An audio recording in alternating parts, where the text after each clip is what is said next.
مرد برداشت کرے۔ امیر المومنین سیدنا فاروق اعظم صحابہ میں سب سے زیادہ تگڑا اور رسول پسند آدمی، غصے کے لحاظ سے سب سے تگڑے ہیں، جلدی غصہ آتا۔ ایک شخص کہتا ہے میری بھارے تگڑے قبیلے میں شادی ہو گئی، بیوی میری بڑی سخت تھی، اس کے لب و لہجے میں بڑی سختی تھی، وہ قبیلہ بڑا مالدار تھا تو میں بات نہیں کرتا تھا۔ ایک دن میری بیوی نے بڑے سخت جملے کہے تو میں جناب عمر کے پاس آ گیا۔ توجہ ہے آپ دوستوں کی؟ کہتے ہیں حضرت عمر کے پاس آیا تو میں نے دروازے پہ دستک دی، بیوی کی شکایت کرنے آیا کہ ذرا مہربانی کریں، تو کہتے ہیں جناب عمر اندر سے اٹھے تو ان کی زوجہ بولنے لگی، کہنے لگی بس آ گیا آپ کو کوئی بلانے والا؟ ابھی 5 منٹ نہیں ہوئے تھے آپ کو آئے، سارا دن آپ مسجد میں رہتے ہیں، ساری رات آپ چہرے پہ نقاب ڈال کے گلیوں میں گھومتے ہیں، اتنی ڈیوٹی آپ کرتے ہیں، گھر یہ میرا اکیلی کا ہے، بچے میری تنہا کے، آپ کو کچھ خیال ہونا چاہیے، کچھ توجہ کریں۔ وہ شخص کہتے ہیں وہ بی بی بولتی رہی اور جناب عمر ہنستے رہے، اور ان کی مسکراہٹ بھی میں سن رہا تھا۔ جب آپ بہت زیادہ مسکرائے نا تو وہ بھی مسکرانے لگی، زوجہ بھی مسکرانے لگی اور کہنے لگی اب کیا کہتے ہو؟ تو جناب عمر کہنے لگے کیا یہ رہا ہوں کہ اگر تیری بات ختم ہو گئی ہے تو میں جاؤں، اور اگر ہے تو میں کھڑا ہوتا ہوں، سنا لے کوئی اور بھی ہے تو۔ یہ بات کہہ کے باہر آئے نا جناب سیدنا عمر فاروق، تو وہ شخص کھڑا تھا، آپ نے فرمایا کیسے آئے ہو؟ کہنے لگا حضرت جی میری ایڈی تو نہیں ڈاڈی، میں تو آیا تھا اپنی بات کرنے، تو یہ تو لفظ زیادہ سخت ہے، وہ اتنی سخت نہیں ہے جتنی یہ ہے، تو ذرا قبیلہ سخت ہے تو میں شکایت کرنے آیا تھا، تو یہ تو آپ کا معاملہ بھی اسی طرح کا ہے۔ جناب عمر کا جو جواب ہے بڑا قیمتی ہے۔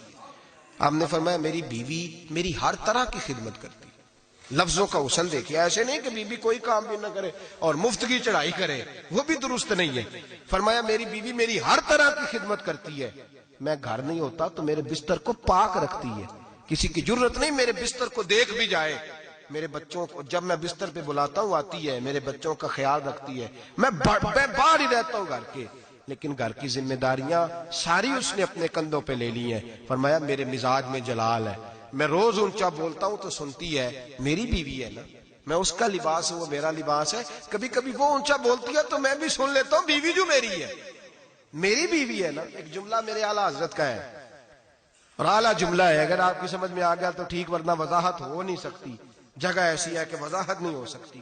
اعلیٰ حضرت فرماتے ہیں جب میاں بیوی ہوتے ہیں، اس رشتے میں کوئی ان کے پاس وہ کسی کے سامنے نہیں ہوتے، عجیب معاملہ ہے کہ جب جھگڑا کرتے ہیں تو ساری دنیا کو بتاتے ہیں، لڑائی کرتے ہیں تو ساری دنیا کو شامل کر لیتے ہیں، جب تو میاں بیوی تھا تو کوئی شامل نہیں تھا۔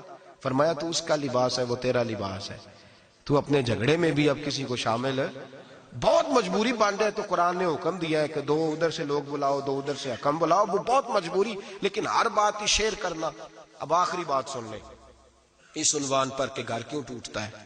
ایک تو یہ کہ حوصلہ نہیں کرتے میاں بیوی، اور جو شاب کہتے ہیں نا میرے اندر کوئی حوصلہ نہیں، وہ پھر اس طرح کریں روزے رکھیں شادی نہ کریں، اس لیے کہ یہاں تو بہرحال کچھ نہ کچھ حوصلے کی گنجائش ہے، رکھنی پڑے گی تب یہ نباہ ہوگا، ورنہ یہ ممکن بڑے بڑے سیانے بندوں کو یہ کام کرنا پڑتا ہے۔ حضرت ابو الحسن کی بات میں اکثر سنایا کرتا ہوں، بڑی دور سے مرید ملنے آیا تھا، بڑی دور سے، دروازے پہ دستک دی، وہ کہتا میں سینکڑوں میل کا سفر طے کر کے آیا دروازہ، اور یہ بات اتنی خوبصورت ہے، مجھے اس واقعے سے اتنی دلچسپی ہے کہ 2 سال پہلے رمضان کا ایک درس تھا، تو ایک صاحب کہتے ہیں میں آپ وہ بات بیان کر رہے تھے تو میں سٹام لینے آیا تھا ککھڑ سے بیوی کو طلاق دینے کا، تو آپ بات کر رہے تھے تو میں نے یہ بات سنی تو بس میں نے سمجھا میری بات کر رہے ہیں، سارے مجھے کہتے تھے مان جا، میرا ساس سسر بھی منت کرتے تھے، میں نہیں مانتا تھا، آپ کی بات سن کے میں راضی ہو گیا اور میں اس کو لے آیا۔